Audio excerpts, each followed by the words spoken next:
আসসালামু আলাইকুম। আজকে দুপুরে লাঞ্চ করার জন্য চলে আসলাম ৩০০ ফিটের একটি হোটেলে।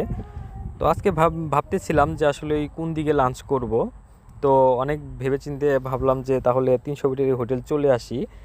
কারণ এর পূর্বে আমি এবং আমার সহধর্মিণী এখানে খাবার খেয়েছিলাম, অনেক ভালো লেগেছিল।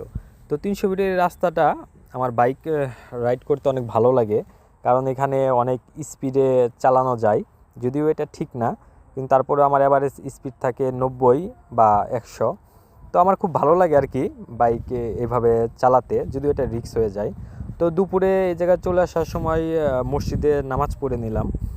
যেহেতু দুপুর হয়ে গেছে, তো নামাজটা পড়ে নিলাম এবং নামাজ শেষ করে এখন এই ঠিক মসজিদের এই পাশেই হোটেলটা, খাবার হোটেল।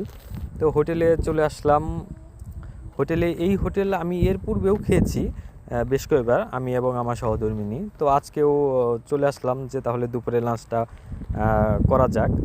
তো এই হোটেলে খাবার মোটামুটি ভালো, আপনার রিজনেবল প্রাইসও খুব একটা বেশি আবার খুব একটা কমও না।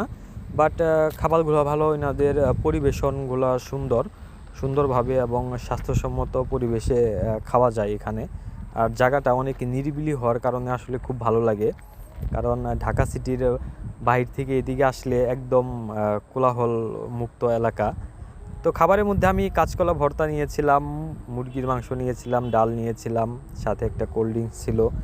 তো এই তো দুপুরের খাবার মোটামুটি ভালো লেগেছে, পরিবেশটাও অনেক সুন্দর। আর এখানকার পরিবেশ